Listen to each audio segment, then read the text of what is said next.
mahasiswa STKIP PGRI Sidoarjo, Prodi Pendidikan Sejarah. Video ini saya buat untuk memenuhi tugas akhir semester mata kuliah Sosiologi.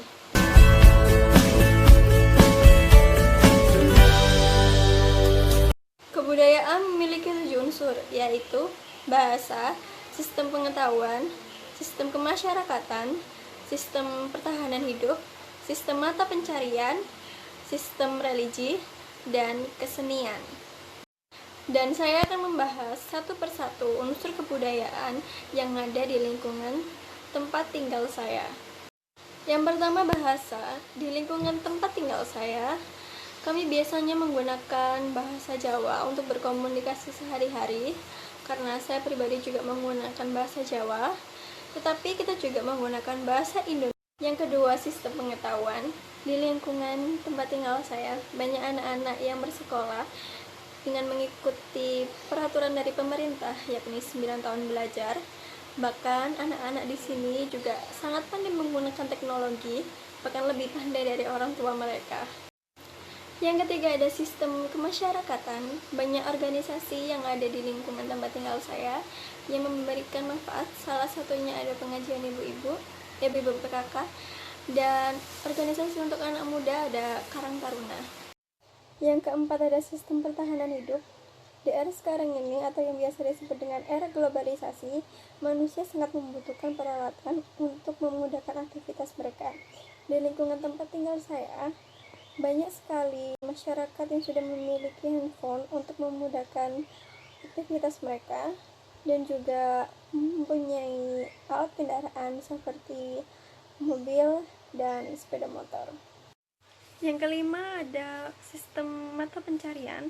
Di lingkungan tempat tinggal saya, banyak sekali variasi profesi untuk memenuhi kebutuhan hidupnya, seperti pegawai pabrik, pegawai negeri, penjaga toko, dan pekerja kantor.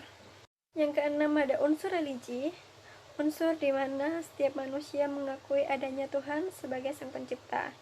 Di Indonesia sendiri terdapat berbagai macam agama seperti Islam, Nasrani, Hindu, hingga Buddha. Di lingkungan tempat tinggal saya, biasanya kami mayoritas memeluk agama Islam. Yang terakhir, ada kesenian. Seni merupakan suatu hal yang dapat menghibur dan dapat memanjakan mata ketika seseorang melihatnya. Di lingkungan tempat tinggal saya, ada suatu kesenian yang sudah sering ditampilkan, bahkan setiap ada acara selalu menampilkan kesenian ini. Kesenian itu adalah Reok Ponorogo.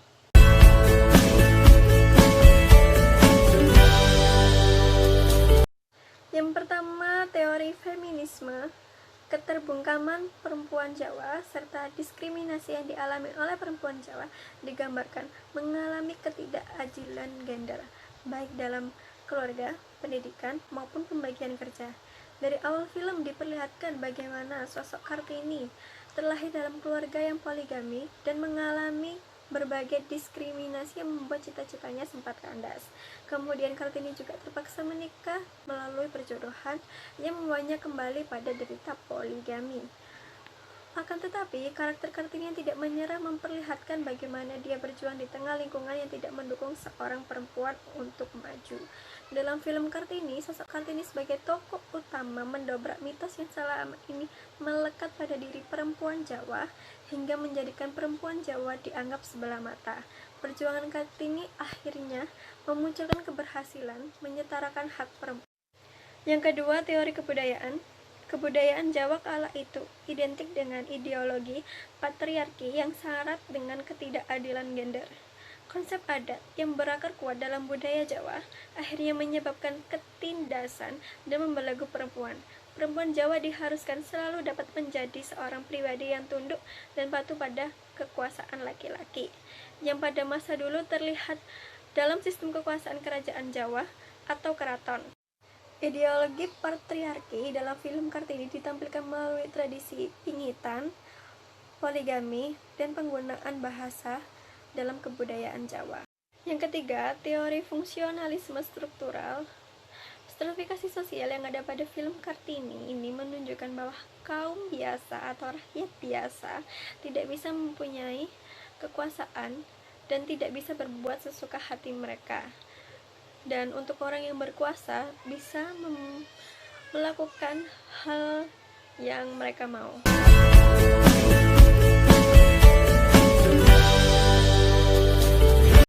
Pesan moral yang tidak disampaikan dalam film Kartini ialah kebebasan pikiran dan tubuh merupakan kenikmatan bagi diri kita sendiri. Apalagi jika kita merasa sudah begitu banyak tahu dan paham akan suatu hal yang pernah kita baca melalui buku atau jurnal.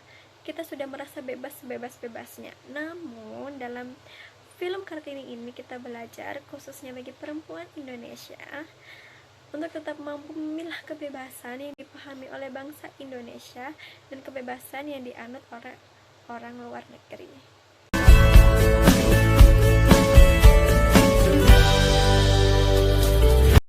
Keterkaitan mobilitas sosial dengan stratifikasi sosial. Mobilitas sosial mempunyai kaitan atau hubungan yang sangat erat dengan pelapisan sosial atau stratifikasi sosial. Arah gerak mobilitas sosial dapat secara horizontal maupun vertikal, ke atas atau ke bawah.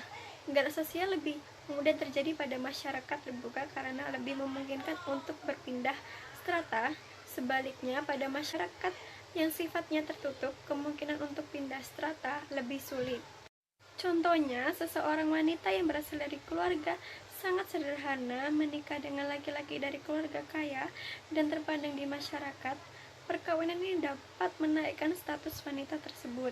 Perubahan tempat tinggal untuk meningkatkan status sosial, seseorang dapat berpindah tempat tinggal dari tempat yang lama ke tempat yang baru. Atau dengan merekonstruksi tempat tinggalnya yang lama menjadi lebih megah, indah, dan mewah. Secara otomatis, seseorang yang memiliki tempat tinggal mewah akan disebut sebagai orang kaya oleh masyarakat. Hal ini menunjukkan terjadinya gerak sosial ke atas.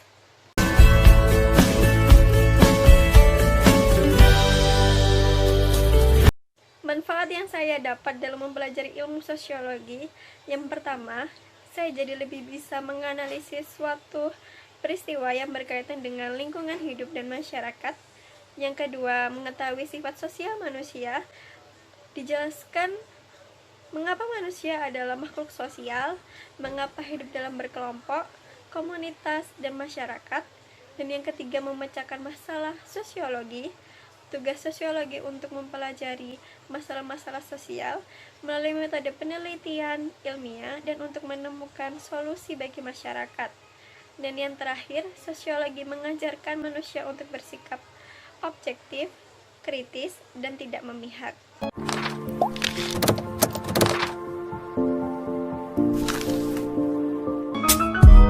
Sekian video dari saya. Apabila ada kekurangan, mohon untuk dimaklumi.